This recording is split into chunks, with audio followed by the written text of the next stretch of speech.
ನಮಸ್ಕಾರಗಳಿದೆ. ಈ ವಿಡಿಯೋದಲ್ಲಿ ಇವತ್ತಿನ ನಮ್ಮ ಮಾರ್ಕೆಟಲ್ಲಿ ಸುದ್ದಿಯಲ್ಲಿರುವಂತಹ ಇಂಪಾರ್ಟೆಂಟ್ ಶೇರ್ಗಳ ಬಗ್ಗೆ ತಿಳ್ಕೊಳ್ಳುವಂತ ಪ್ರಯತ್ನವನ್ನು ಮಾಡೋಣ. ಅದರ ಜೊತೆಗೆ ಮಿಡ್ಲ್ ಈಸ್ಟ್ ಇಂದ ಕೂಡ ಕೆಲವೊಂದು ಸುದ್ದಿಗಳು ಬಂದಿದೆ. ಆ ನಂತರ ನಮ್ಮ ಗಿಫ್ಟ್ ನಿಫ್ಟಿಯಲ್ಲಿ ಹಾಗೂ ಏಷ್ಯನ್ ಮಾರ್ಕೆಟ್ಸ್ ಅಲ್ಲಿ ಯಾವ ರೀತಿ ಪರ್ಫಾರ್ಮೆನ್ಸ್ ಬರ್ತಾ ಇದೆ, ಪಾಸಿಟಿವ್ ಇದೆಯಾ ನೆಗೆಟಿವ್ ಇದೆಯಾ, ಇದ್ರ ಬಗ್ಗೆ ಕೂಡ ತಿಳ್ಕೊಳ್ಳೋಣ. ಆಸ್ ಯೂಶುವಲ್ ಮುಂದುವರಿಯ ಮುಂಚೆ ಡಿಸ್ಕ್ಲೇಮರ್ ಕೊಡ್ಲಿಕ್ಕೆ ಇಷ್ಟಪಡ್ತೀನಿ. ಇಲ್ಲಿ ಕವರ್ ಮಾಡ್ತಿರುವಂತ ಯಾವುದೇ ಸ್ಟಾಕ್ ಅನ್ನು ಕೂಡ ರೆಕಮೆಂಡ್ ಮಾಡ್ತಿಲ್ಲ. ನಾವು ಫರ್ದರ್ ಸ್ಟಡಿ ಎಡಿಷನ್ ತಗೊಳ್ಬಹುದು. ಆಸ್ ಎಜುಕೇಶನಲ್ ಪರ್ಪಸ್ ನಾನು ವಿಡಿಯೋ ಮುಂದೆ ತರ್ತಾ ಇದ್ದೀನಿ. ಹಾಗೆ ನೀವೇನಾದ್ರೂ ಇಲ್ಲಿವರೆಗೂ ನಮ್ಮ ಇನ್ಸ್ಟಾಗ್ರಾಮ್ ಹಾಗೂ ಫೇಸ್ಬುಕ್ ಅಕೌಂಟ್ ಗಳನ್ನ ಫಾಲೋ ಮಾಡ್ತಿಲ್ಲ ಅಂದ್ರೆ ಎರಡರ ಲಿಂಕ್ ಡಿಸ್ಕ್ರಿಪ್ಷನ್ ಅಲ್ಲಿ ಇರುತ್ತೆ, ಎರಡನ್ನು ಸಹ ಫಾಲೋ ಮಾಡಬಹುದು. ಅಲ್ಲೂ ಕೂಡ ಒಂದಷ್ಟು ಅಪ್ಡೇಟ್ ಗಳನ್ನ ಕೊಡುವಂತ ಪ್ರಯತ್ನವನ್ನ ಮಾಡ್ತಾ ಇರ್ತೀವಿ. ಇನ್ನು ಮಿಡ್ಲ್ ಈಸ್ಟ್ ಇಂದ ಬಂದಿರುವಂತಹ ಸುದ್ದಿಗಳನ್ನು ನೋಡೋದಾದ್ರೆ ನೋಡಬಹುದು. US unleashes fresh strikes on Iran as Tehran attacks Gulf states in widening Hormuz crisis. Iran Gulf countries ಮೇಲೆ ಅಟ್ಯಾಕ್ಸ್ ಅನ್ನ ಮಾಡ್ತಾ ಇದೆ. ನಮ್ಗೆಲ್ರಿಗೂ ಈಗಾಗಲೇ ಗೊತ್ತಿರೋ ಹಾಗೆ ಇರಾನ್ ಡೈರೆಕ್ಟ್ ಆಗಿ ಅಮೆರಿಕಾನ ಟಾರ್ಗೆಟ್ ಮಾಡಕ್ ಆಗೋದಿಲ್ಲ. ಅಲ್ಲಿವರೆಗೂ ರೀಚ್ ಆಗುವಂತ ಮಿಸೈಲ್ಸ್ ಆಗಲಿ ಅಥವಾ ಡ್ರೋನ್ ಗಳಾಗ್ಲಿ ಇಲ್ಲ. ಹಾಗಾಗಿ ಅವ್ರು ಮಾಡೋದು ಅಕ್ಕಪಕ್ಕದ ಗಲ್ಫ್ ಕಂಟ್ರೀಸ್ ಅಲ್ಲಿ ಏನಿದ್ದಾವೆ ಅಮೆರಿಕದ ಏರ್ ಬೇಸ್ ಗಳು ಅವುಗಳನ್ನ ಟಾರ್ಗೆಟ್ ಮಾಡ್ತಾರೆ. ಜೊತೆಗೆ ಗಲ್ಫ್ ಕಂಟ್ರೀಸ್ ಅಮೆರಿಕದ ಮಿತ್ರ ದೇಶಗಳು ಅವರ ಇನ್ಫ್ರಾಸ್ಟ್ರಕ್ಚರ್ ಅನ್ನ ಟಾರ್ಗೆಟ್ ಮಾಡುವಂತ ಕೆಲಸವನ್ನ ಮಾಡ್ತಾ ಇದ್ರು. ಈಗಲೂ ಕೂಡ ಮತ್ತೆ ಅದೇ ಕೆಲಸವನ್ನ ಅವರು ಮುಂದುವರಿಸಿದ್ದಾರೆ ಅಮೆರಿಕ ಸ್ಟ್ರೈಕ್ಸ್ ಅನ್ನ ಮಾಡಿದ ನಂತರ. ಇದ್ರ ಜೊತೆಗೆ ನೋಡಬಹುದು, Iran widens warning after US strikes, countries hosting attacks could become targets. ಅಂದ್ರೆ ಎಲ್ಲಿಂದ ನಮ್ಮ ಮೇಲೆ ಅಟ್ಯಾಕ್ ಆಗ್ತಾ ಇದೆಯೋ ಆ ದೇಶಗಳು ನಮ್ಮ ಟಾರ್ಗೆಟ್ ಆಗುತ್ತವೆ ಅನ್ನೋ ವಾರ್ನಿಂಗ್ ಅನ್ನು ಕೂಡ ಕೊಡ್ತಾ ಇದೆ ಇರಾನ್. ನಂತರ ಡೊನಾಲ್ಡ್ ಟ್ರಂಪ್ ಅವರು Trump says straight of Hormuz is open despite conflicting US Iran claims. Straight of Hormuz open ಇದೆ ಅನ್ನೋ ಸ್ಟೇಟ್ಮೆಂಟ್ ಅನ್ನ ಕೊಡ್ತಿದ್ದಾರೆ. ಆಕ್ಚುಲಿ ಅದು ಕ್ಲೋಸ್ ಆಗಿದೆ ಅನ್ನೋ ಸುದ್ದಿಗಳನ್ನ ನಾವು ಈಗಾಗಲೇ ನೋಡಿದೀವಿ. ಬಟ್ ಟ್ರಂಪ್ ಯಾವಾಗ್ಲೂ ಸ್ವಲ್ಪ ಅಪೋಸಿಟ್ ಆಗಿ ಸ್ಟೇಟ್ಮೆಂಟ್ ಅನ್ನು ಕೊಡೋದು. ಜೊತೆಗೆ ಅಲ್ಲಿ ಇನ್ ಕೇಸ್ ಈವನ್ ಓಪನ್ ಇದ್ರೂ ಕೂಡ ಹಡಗುಗಳು ಓಡೋದು ಕಷ್ಟ. ಯಾಕಂದ್ರೆ ಯಾವಾಗ ಬೇಕಾದ್ರೂ ಅಟ್ಯಾಕ್ ಆಗ್ಬೋದು. ಅಂತಹ ಭಯದಲ್ಲಿ ಯಾರು ಕೂಡ ಶಿಪ್ ಗಳನ್ನ ರಿಸ್ಕ್ ತಕೊಂಡು ಓಡಾಡೋದಕ್ಕೆ ಇಷ್ಟಪಡೋದಿಲ್ಲ. ಇನ್ ಕೇಸ್ ಓಡಾಡಿದ್ರು ಇರಾನ್ ಅನುಮತಿಯನ್ನ ಕೊಟ್ಟಂತ ಹಡಗುಗಳು ಓಡಾಡಬಹುದೇನೋ, ಇಲ್ಲಾಂದ್ರೆ ಅಷ್ಟು ದೊಡ್ಡ ರಿಸ್ಕ್ ಅನ್ನ ತಗೊಂಡು ಓಡಾಡುವಂತ ಚಾನ್ಸಸ್ ಅಂತೂ ಕಡಿಮೆ. ಇನ್ ಕೇಸ್ ಅಲ್ಲಿ ಹಡಗುಗಳು ಸಂಚಾರ ಮಾಡ್ತಿದೆ ಅಂದ್ರೆ ಅದು ಖಂಡಿತ ಒಳ್ಳೆಯ ಬೆಳವಣಿಗೆನೆ. ಬಟ್ ಸಾಧ್ಯತೆಗಳು ತೀರಾ ಕಡಿಮೆ. ಓಡಾಡಿದ್ರು ತುಂಬಾ ಕಡಿಮೆ ಶಿಪ್ ಗಳು ಓಡಾಡುತ್ತೆ. ಇನ್ನು ಈ ಎಲ್ಲ ಬೆಳವಣಿಗೆಗಳ ನಂತರ ಕ್ರೂಡ್ ಅಲ್ಲಿ ಯಾವ ರೀತಿ ಪರ್ಫಾರ್ಮೆನ್ಸ್ ಬರ್ತಾ ಇದೆ ಅಂತ ನೋಡಬಹುದು. ಆಲ್ಮೋಸ್ಟ್ 80 ಹತ್ರ ರೀಚ್ ಆಗ್ತಿದೆ. ಇವತ್ತು 4% ಗಿಂತ ಜಾಸ್ತಿ ಪಾಸಿಟಿವ್ ಪರ್ಫಾರ್ಮೆನ್ಸ್ ನೋಡ್ಲಿಕ್ಕೆ ಸಿಗ್ತಾ ಇದೆ ಬ್ರೆಂಟ್ ಅಲ್ಲಿ. ಹಾಗೆ WTI ಅಲ್ಲೂ ಕೂಡ 4.5% ಪಾಸಿಟಿವ್ ಪರ್ಫಾರ್ಮೆನ್ಸ್ ಇದೆ. 70 ಹತ್ರ ಬಂದಂತ ಕ್ರೂಡ್ ಮತ್ತೆ ಈಗ 80 ಹತ್ರ ಹೋಗಿದೆ. ಈ ಕಾನ್ಫ್ಲಿಕ್ಟ್ ಮತ್ತೆ ಶುರುವಾದ ನಂತರ ಇದು ಖಂಡಿತ ಒಳ್ಳೆಯ ಬೆಳವಣಿಗೆ ಅಂತೂ ಅಲ್ಲ ಮಾರ್ಕೆಟ್ಗೆ. ಬಟ್ ಏನು ಮಾಡಕ್ಕಾಗೋದಿಲ್ಲ ಸದ್ಯದ ಮಟ್ಟಿಗೆ. ನಿಮ್ಮ ಕೈಯಲ್ಲಂತೂ ಏನೂ ಇಲ್ಲ, ಎಲ್ಲ ಟ್ರಂಪ್ ಅಣ್ಣನ ಕೈಯಲ್ಲೇ ಇದೆ. ಒಟ್ಟಿನಲ್ಲಿ ಮತ್ತೆ ಕಾನ್ಫ್ಲಿಕ್ಟ್ ಶುರುವಾಗಿದೆ. ನೋಡೋಣ ಇದಕ್ಕೆ ಯಾವಾಗ ಅಂತ್ಯ ಸಿಗುತ್ತೆ ಅಂತ. ಇನ್ನು ಮುಂದುವರಿಯ ಮುಂಚೆ ಡಿಸ್ಕ್ರಿಪ್ಷನ್ ಅಲ್ಲಿ ಅಕೌಂಟ್ ಅನ್ನು ಓಪನ್ ಮಾಡ್ಕೊಳ್ಳುವಂತ ಲಿಂಕ್ ಇರುತ್ತೆ. ಇಂಟ್ರೆಸ್ಟ್ ಇರೋ ಅಕೌಂಟ್ ಅನ್ನು ಓಪನ್ ಮಾಡ್ಕೊಳ್ಬಹುದು. ಹೂಡಿಕೆಗೆ ಸಂಬಂಧಪಟ್ಟಂತೆ ನಿಮ್ಗೆ ಏನಾದರೂ ಸಪೋರ್ಟ್ ಬೇಕು ಅಂದ್ರೆ ಇಲ್ಲಿರುವಂತ ನಂಬರ್ಗಳ ಮೂಲಕ ನಮ್ಮ ಟೀಮ್ ನ ಸಂಪರ್ಕ ಮಾಡಬಹುದು. ಬಟ್ ಸಪೋರ್ಟ್ ಸಿಗಬೇಕು ಅಂದ್ರೆ ನೀವು ನಮ್ಮ ಮೂಲಕ ಅಕೌಂಟ್ ಅನ್ನು ಓಪನ್ ಮಾಡ್ಕೊಂಡಿರ್ಬೇಕಾಗತ್ತೆ. ಹಾಗಾಗಿ ಡಿಸ್ಕ್ರಿಪ್ಷನ್ ಅಲ್ಲಿರುವಂತಹ ಲಿಂಕ್ ಅನ್ನು ಬಳಸ್ಕೊಂಡು ಅಕೌಂಟ್ ಅನ್ನು ಓಪನ್ ಮಾಡಿಕೊಂಡು ಸಂಪರ್ಕ ಮಾಡಬಹುದು. ಇನ್ನು ಮೊನ್ನೆ ಒಂದಷ್ಟು ರಿಸಲ್ಟ್ ಗಳು ಬಂದಿದ್ದು. ಅದರಲ್ಲಿ LTM ಅಥವಾ LTI ಮೈಂಟ್ರಿ ಅಂತ ಮುಂಚೆ ಏನು ಕರೀತಾ ಇದ್ರು, ಈಗ LTM ಆಗಿದೆ. ರಿಸಲ್ಟ್ಸ್ ಅನೌನ್ಸ್ ಮಾಡಿತ್ತು. ನೆಟ್ ಪ್ರಾಫಿಟ್ ನೋಡಬಹುದು 5.3% ಗ್ರೋ ಆಗಿದೆ. ಜೊತೆಗೆ ಎಸ್ಟಿಮೇಟ್ಸ್ ಅಥವಾ ಎಕ್ಸ್ಪೆಕ್ಟೇಷನ್ಸ್ ಏನಿತ್ತು ಅದನ್ನ ಮೀಟ್ ಮಾಡಿದೆ ಕಂಪನಿಯ numbers. So net profit 5.3% rise ಆಗಿದೆ. ಕನ್ಸಾಲಿಡೇಟೆಡ್ ಬಾಟಮ್ ಲೈನ್ 1466 ಕೋಟಿ ಇದೆ. ಮೀಟಿಂಗ್ ಅನಲಿಸ್ಟ್ ಎಸ್ಟಿಮೇಟ್ಸ್ 1432 ಕೋಟಿ ಎಸ್ಟಿಮೇಟ್ ಮಾಡಿದ್ರು. 1466 ಕೋಟಿ ಕಂಪನಿ ರಿಪೋರ್ಟ್ ಮಾಡಿದೆ. ಇನ್ನು ರೆವೆನ್ಯೂ ಫ್ರಮ್ ಆಪರೇಷನ್ಸ್ ಕೂಡ 2.8% ರೈಸ್ ಆಗಿದೆ. EBITDA 5.3% ರೈಸ್ ಆಗಿದೆ. ಇಲ್ಲೂ ಕೂಡ 1744 ಕೋಟಿ ಎಸ್ಟಿಮೇಷನ್ ಇತ್ತು. 1799 ಕೋಟಿ ರಿಪೋರ್ಟ್ ಮಾಡಿದೆ ಕಂಪನಿ. ಮಾರ್ಜಿನ್ಸ್ ಕೂಡ ಎಕ್ಸ್ಪ್ಯಾಂಡ್ ಆಗಿದೆ 15.5% ಗೆ 15.1 ಇಂದ.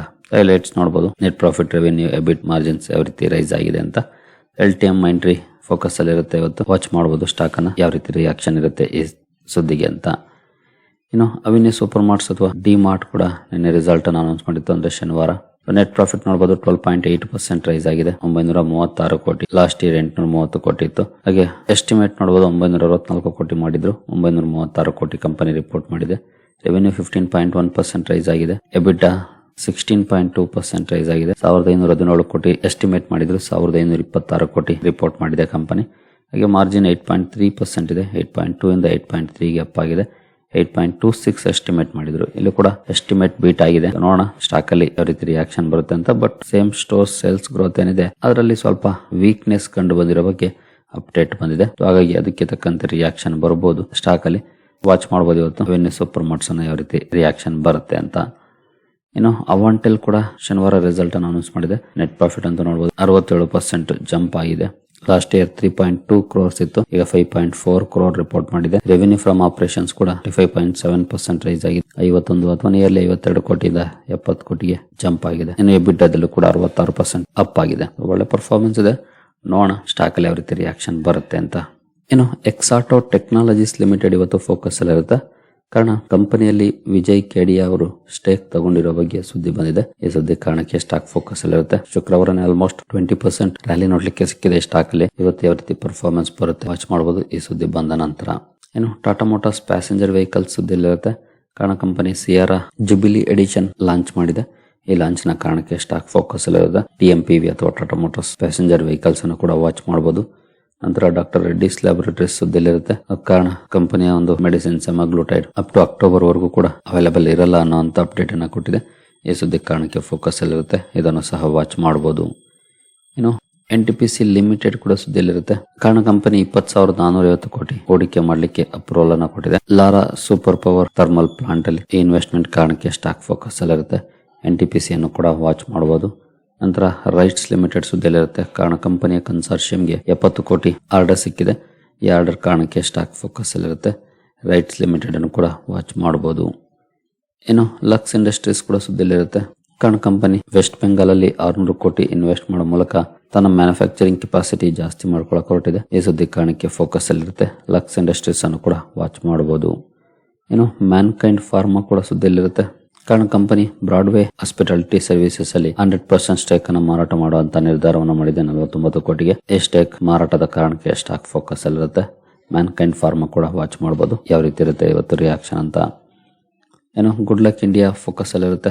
ಕಾರಣ ಕಂಪನಿ 2:1 ರೇಷಿಯೋದಲ್ಲಿ ಬೋನಸ್ ಅನ್ನು ಅನೌನ್ಸ್ ಮಾಡಿದೆ. ಅಂದ್ರೆ 1 ಶೇರ್ ಇದ್ರೆ 2 ಶೇರ್ಗಳನ್ನ ಬೋನಸ್ ಆಗಿ ಕೊಡ್ತಾ ಇದೆ. ಜೊತೆಗೆ 275 ಕೋಟಿ ಕಾರ್ಪೊರೇಟ್ ಗ್ಯಾರಂಟಿ ಕೂಡ ಇಶ್ಯೂ ಮಾಡಿದೆ. ಈ 2 ಸುದ್ದಿ ಕಾರಣಕ್ಕೆ ಸ್ಟಾಕ್ ಫೋಕಸ್ ಅಲ್ಲಿರುತ್ತೆ. ಗುಡ್ ಲಕ್ ಇಂಡಿಯಾ ಕೂಡ ವಾಚ್ ಮಾಡಬಹುದು ಯಾವ ರೀತಿ ಇರುತ್ತೆ ಇವತ್ತು ರಿಯಾಕ್ಷನ್ ಇದಕ್ಕೆ ಅಂತ. ಏನು ಮಜಗಾವ್ ಡಾಕ್ ಶಿಪ್ ಬಿಲ್ಡರ್ಸ್ ಸುದ್ದಿಯಲ್ಲಿರುತ್ತೆ. ಕಾರಣ ನಿನ್ನೆ ವಿಡಿಯೋದಲ್ಲೇ ಈಗಾಗಲೇ ಇದ್ರ ಬಗ್ಗೆ ಸುದ್ದಿಯನ್ನ ಕವರ್ ಮಾಡಿದ್ದೆ. INS ಮಹೇಂದ್ರಗಿರಿ ಲಾಂಚ್ ಮಾಡಿದೆ. ಸ್ಟೆಲ್ತ್ ಫ್ರಿಗೇಟ್ ಲಾಂಚ್ ಮಾಡಿರೋ ಕಾರಣಕ್ಕೆ ಸ್ಟಾಕ್ ಫೋಕಸ್ ಅಲ್ಲಿರುತ್ತೆ. ಮಜಗಾವ್ ಡಾಕ್ ಶಿಪ್ ಬಿಲ್ಡರ್ಸ್ ಅನ್ನು ಕೂಡ ವಾಚ್ ಮಾಡಬಹುದು. ಈ ಸುದ್ದಿಗೆ ಏನಾದರೂ ರಿಯಾಕ್ಷನ್ ಇರುತ್ತಾ ಅಂತ. ಇನ್ನು ಎಲೆಕ್ಟ್ರಾನಿಕ್ ಸ್ಮಾರ್ಟ್ ಇಂಡಿಯಾ ಕೂಡ ಫೋಕಸ್ ಅಲ್ಲಿರುತ್ತೆ. ಕಾರಣ ಕಂಪನಿ ಹೊಸ ಸ್ಟೋರ್ ಲಾಂಚ್ ಮಾಡಿದೆ. 6500 ಸ್ಕ್ವೇರ್ ಫೀಟ್ ಅಲ್ಲಿ ಆಂಧ್ರ ಪ್ರದೇಶಲ್ಲಿ ಬಜಾಜ್ ಎಲೆಕ್ಟ್ರಿಕಲ್ಸ್ ಬ್ರ್ಯಾಂಡ್ ನಡಿ. ಈ ಸುದ್ದಿ ಕಾರಣಕ್ಕೆ ಫೋಕಸ್ ಅಲ್ಲಿರುತ್ತೆ. ಎಲೆಕ್ಟ್ರಾನಿಕ್ ಮಾರ್ಟ್ ಅನ್ನು ಕೂಡ ವಾಚ್ ಮಾಡಬಹುದು ಯಾವ ರೀತಿ ಇರುತ್ತೆ ಪರ್ಫಾರ್ಮೆನ್ಸ್ ಅಂತ. ಇನ್ನು ಪವರಿಕಾ ಲಿಮಿಟೆಡ್ ಕೂಡ ಸುದ್ದಿಯಲ್ಲಿರುತ್ತೆ. ಕಾರಣ ಕಂಪನಿಗೆ 50 ಮೆಗಾವ್ಯಾಟ್ ವಿಂಡ್ ಪವರ್ ಪ್ರಾಜೆಕ್ಟ್ ಸಿಕ್ಕಿದೆ ಗುಜರಾತ್ ಊರ್ಜಾ ವಿಕಾಸ್ ನಿಗಮ್ ಲಿಮಿಟೆಡ್ ಇಂದ. ಈ ಸುದ್ದಿ ಕಾರಣಕ್ಕೆ ಪವರಿಕಾ ಫೋಕಸ್ ಅಲ್ಲಿರುತ್ತೆ. ಈ ಸ್ಟಾಕ್ ಅನ್ನು ಸಹ ವಾಚ್ ಮಾಡಬಹುದು. ಇನ್ನು JSW ಎನರ್ಜಿ ಸುದ್ದಿಯಲ್ಲಿರುತ್ತೆ. ಕಾರಣ ಕಂಪನಿಯ ಸಬ್ಸಿಡಿಯರಿಗೆ ಬೊಂಡದ ರಿನ್ಯೂವಬಲ್ ಎನರ್ಜಿಯಿಂದ 443 ಕೋಟಿ ಆರ್ಡರ್ ಸಿಕ್ಕಿದೆ. ಈ ಆರ್ಡರ್ ಕಾರಣಕ್ಕೆ ಸ್ಟಾಕ್ ಫೋಕಸ್ ಅಲ್ಲಿರುತ್ತೆ. JSW ಎನರ್ಜಿ ಕೂಡ ವಾಚ್ ಮಾಡಬಹುದು ಯಾವ ರೀತಿ ಇರುತ್ತೆ ಇದಕ್ಕೆ ರಿಯಾಕ್ಷನ್ ಅಂತ. ಇನ್ನು Indian renewable energy development agency ಅಥವಾ IREDA ಫೋಕಸ್ ಅಲ್ಲಿರುತ್ತೆ. ಕಾರಣ ಕಂಪನಿ ಒಂದು ಬ್ಯಾಡ್ ನ್ಯೂಸ್ ಕೊಟ್ಟಿದೆ. ಅಂದ್ರೆ ಏನು ಈ ಹಿಂದೆ ಜನ್ಸಾಲ್ ಎಂಜಿನಿಯರಿಂಗ್ ಹಾಗೂ ಜನ್ಸಾಲ್ EV ಲೀಸ್ಗೆ ಲೋನ್ ಅನ್ನ ಕೊಟ್ಟಿತ್ತು, ಅದನ್ನ ಫ್ರಾಡ್ ಅಕೌಂಟ್ಸ್ ಅಂತ ರಿಪೋರ್ಟ್ ಮಾಡಿದೆ. ಈಗ ಸೊ ನಿಮ್ಗೆ ಈಗಾಗಲೇ ಗೊತ್ತಿದೆ ಜನ್ಸಾಲ್ ಎಂಜಿನಿಯರಿಂಗ್ ನ ಸ್ಟೋರಿ. NCLT ಇದೆ, ಸಾರಿ ಇನ್ಸಾಲ್ವೆನ್ಸಿ ಪ್ರೊಸೀಡಿಂಗ್ಸ್ ಅಲ್ಲಿ ಇದೆ. ಟೋಟಲ್ ನಿಯರ್ಲಿ 680 ಕೋಟಿ ಸಾಲ ಇದೆ ಈ 2 ಕಂಪನಿಗಳಿಂದ IREDA ಹತ್ರ. ಅದನ್ನ ಫ್ರಾಡ್ ಅಕೌಂಟ್ಸ್ ಅಂತ ಈಗ ರಿಪೋರ್ಟ್ ಮಾಡಿರೋದಕ್ಕೆ ಆಲ್ಮೋಸ್ಟ್ 85% ಪ್ರಾವಿಷನಿಂಗ್ ನಾವು ಮಾಡಿದೀವಿ ಅಂತ ಅಪ್ಡೇಟ್ ಅನ್ನ ಕೊಟ್ಟಿದೆ. ಬಟ್ ಸ್ಟಿಲ್ 180 ಕೋಟಿ ದೊಡ್ಡ ಅಮೌಂಟ್. ನೋಡೋಣ ಮಾರ್ಕೆಟ್ ಯಾವ ರೀತಿ ರಿಯಾಕ್ಟ್ ಮಾಡುತ್ತೆ IREDA ನಲ್ಲಿ ಇವತ್ತು ಅಂತ. ಜೊತೆಗೆ ಇದು ಅನ್ಎಕ್ಸ್ಪೆಕ್ಟೆಡ್ ನ್ಯೂಸ್ ಅಲ್ಲೇನಲ್ಲ, ಎಕ್ಸ್ಪೆಕ್ಟೆಡ್ ನ್ಯೂಸ್. ಯಾಕಂದ್ರೆ ಜನ್ಸಾಲ್ ಎಂಜಿನಿಯರಿಂಗ್ ಇಶ್ಯೂ ಬಗ್ಗೆ ಈಗಾಗಲೇ ನಮಗೆ ಚೆನ್ನಾಗಿ ಗೊತ್ತಿತ್ತು. ಬಟ್ ಕಂಪನಿಯಿಂದ ಇದು ಅಪ್ಡೇಟ್ ಬಂದಿದೆ, ನೋಡೋಣ. ಏನು ರಿಸಲ್ಟ್ ಕ್ಯಾಲೆಂಡರ್ ಕಡೆ ಬಂದ್ರೆ ಬಜಾಜ್ ಕನ್ಸ್ಯೂಮರ್ ರಿಸಲ್ಟ್ ಇದೆ, ಸೆಲ್ಲಾ, HCL ಟೆಕ್, ICICI, AMC, ನಂತರ ನೋವಾಕೋ, ಹೀಗೆ ಈ ಹಲವು ಕಂಪನಿಗಳ ರಿಸಲ್ಟ್ ಇದೆ. Around 15 to 20 companies result announce ಮಾಡುತ್ತಿದೆ. ಇವತ್ತು ವಾಚ್ ಮಾಡಬಹುದು ಈ ಕಂಪನಿಗಳನ್ನ ಯಾವ ರೀತಿ ರಿಯಾಕ್ಷನ್ ಇರುತ್ತೆ ಅಂತ. ಸೊ ರಿಸಲ್ಟ್ ಅನ್ನ ಮಿಸ್ ಮಾಡದೆ ಚೆಕ್ ಮಾಡ್ಕೊಳ್ಳಿ. Especially HCL tech major company ಇವತ್ತಿಂದು. ನೋಡೋಣ ರಿಸಲ್ಟ್ ಯಾವ ರೀತಿ ಇರುತ್ತೆ ಅಂತ. ಇನ್ನು ಪ್ರೈಮರಿ ಮಾರ್ಕೆಟ್ ಕಡೆ ಬಂದ್ರೆ ಲೇಸರ್ ಪವರ್ ಅಂಡ್ ಇನ್ಫ್ರಾ IPOದ ಸಬ್ಸ್ಕ್ರಿಪ್ಷನ್ಗೆ ಇವತ್ತು ಲಾಸ್ಟ್ ಡೇ ಆಗಿರುತ್ತೆ. ಇಂಟ್ರೆಸ್ಟ್ ಇರೋರು ಸ್ಟಡಿ ಮಾಡಬಹುದು. 16% ಪ್ರೀಮಿಯಂ ಆಸ್ ಆಫ್ ನಾವು ನೋಡ್ಲಿಕ್ಕೆ ಕಾಣ್ತಾ ಇದೆ. ಡಿಸೆಂಟ್ ಪ್ರೀಮಿಯಂ ಇದೆ. ಇಂಟ್ರೆಸ್ಟ್ ಇರೋರು ಸ್ಟಡಿ ಮಾಡಬಹುದು. ಇನ್ನು ಗ್ಲೋಬಲ್ ಮಾರ್ಕೆಟ್ ಕಡೆ ಬಂದ್ರೆ ಡೌ ಜೋನ್ಸ್ ಅಲ್ಲಿ ಸದ್ಯದ ಮಟ್ಟಿಗೆ ನೋಡಬಹುದು 171 ಪಾಯಿಂಟ್ಸ್ ಅಥವಾ 0.33% ಡೌನ್ ಪರ್ಫಾರ್ಮೆನ್ಸ್ ನೋಡ್ಲಿಕ್ಕೆ ಕಾಣ್ತಾ ಇದೆ. ಡೌ ಜೋನ್ಸ್ ಫ್ಯೂಚರ್ಸ್ ಅಲ್ಲಿ. ಗಿಫ್ಟ್ ನಿಫ್ಟಿಯಲ್ಲಿ ನೋಡಬಹುದು 186 ಪಾಯಿಂಟ್ಸ್ ಅಥವಾ 0.77% ಡೌನ್ ಫಾಲ್ ಇದೆ. ಇನ್ನು ನಿಕ್ಕೈಯಲ್ಲಿ ನಿಯರ್ಲಿ 2% ಡೌನ್ ಇದೆ. ಸ್ಟ್ರೈಟ್ ಟೈಮ್ಸ್ ಡೌನ್ ಇದೆ. ಹ್ಯಾಂಗ್ ಸೆಂಗ್ ಹಾಗೂ ತೈವಾನ್ ವೇಟೆಡ್ ಮಾತ್ರ ಪಾಸಿಟಿವ್ ಅಲ್ಲಿ ಟ್ರೇಡ್ ಆಗ್ತಿದ್ದಾವೆ ಇವತ್ತು. ಕೋಸ್ಪಿ 6% ಡೌನ್ ಇದೆ. ನಂತರ ಶಾಂಘೈ ಕಾಂಪೋಸಿಟ್ ನಿಯರ್ಲಿ 1% ಡೌನ್ ಇದೆ. ಈ ಎರಡು ಮಾರ್ಕೆಟ್ ಗಳನ್ನ ಹೊರತುಪಡಿಸಿದ್ರೆ ಇನ್ನೆಲ್ಲ ನೆಗೆಟಿವ್ ಅಲ್ಲೇ ಟ್ರೇಡ್ ಆಗ್ತವೆ. ಗಿಫ್ಟ್ ನಿಫ್ಟಿ ಕೂಡ ನೆಗೆಟಿವ್ ಇಂಡಿಕೇಶನ್ ಕೊಡ್ತಾ ಇದೆ. ಹೆಂಗೋ ಲಾಸ್ಟ್ 2 ಡೇಸ್ ಅಲ್ಲಿ ಒಳ್ಳೆ ರಿಕವರಿ ಕಂಡು ಬಂದಿತ್ತು. ಬುಧವಾರ ಡೌನ್ ಫಾಲ್ ಬಂದ್ರು, ಗುರುವಾರ ಶುಕ್ರವಾರ ರಿಕವರ್ ಆಗಿತ್ತು. ಬಟ್ ಯಾಕೋ ಇವತ್ತಿನ ಪರ್ಫಾರ್ಮೆನ್ಸ್ ಅನ್ನು ನೋಡಿದ್ರೆ ಮತ್ತೆ ಬುಧವಾರದ ಪರ್ಫಾರ್ಮೆನ್ಸ್ ರಿಪೀಟ್ ಆಗೋ ಚಾನ್ಸಸ್ ಕಾಣ್ತಾ ಇದೆ. So let's see. Gift Nifty ಹಾಗೂ ಏಷ್ಯನ್ ಮಾರ್ಕೆಟ್ಗಳು ನೆಗೆಟಿವ್ ಇಂಡಿಕೇಶನ್ ಅನ್ನ ಕೊಡ್ತಾ ಇದಾವೆ. ಹಾಗೆ ಕ್ರೂಡ್ ನ ರ್ಯಾಲಿ ಕೂಡ ನೆಗೆಟಿವ್ ಇಂಡಿಕೇಶನ್ ಕೊಡ್ತಾ ಇದೆ. ನೋಡಬಹುದು 4% ಅಪ್ ಅಲ್ಲಿ ಟ್ರೇಡ್ ಆಗ್ತಿದೆ. ಗೋಲ್ಡ್ ಕೂಡ 1% ಗಿಂತ ಜಾಸ್ತಿ ಡೌನ್ ಅಲ್ಲಿ ಟ್ರೇಡ್ ಆಗ್ತಿದೆ. USD ಫ್ರೈಡೆ ಸ್ವಲ್ಪ ಸ್ಟ್ರಾಂಗ್ ಆಗಿತ್ತು, ಮತ್ತೆ ಇವತ್ತು ವೀಕ್ ಆಗೋ ಲಕ್ಷಣಗಳೇ ಇದೆ. Let's hope for the best. ಸರಿಗಳಿರಿ, ಈ ಎಲ್ಲ ಅಪ್ಡೇಟ್ಸ್ ನಿಮಗೆ ಇಷ್ಟ ಆಗಿದೆ ಅನ್ಕೊಳ್ತೀನಿ. ಹಾಗೆ ಡಿಸ್ಕ್ರಿಪ್ಷನ್ ಅಲ್ಲಿ ಅಕೌಂಟ್ ಅನ್ನು ಓಪನ್ ಮಾಡ್ಕೊಳ್ಳುವಂತ ಲಿಂಕ್ ಇದೆ. ಇಂಟ್ರೆಸ್ಟೆಡ್ ಇರೋ ಅಕೌಂಟ್ ಅನ್ನು ಓಪನ್ ಮಾಡ್ಕೊಳ್ಬಹುದು. ಮುಂದಿನ ವಿಡಿಯೋದಲ್ಲಿ ಸಿಗೋಣ. ಅಲ್ಲಿವರೆಗೂ ಜೈ ಹಿಂದ್, ಜೈ ಕರ್ನಾಟಕ.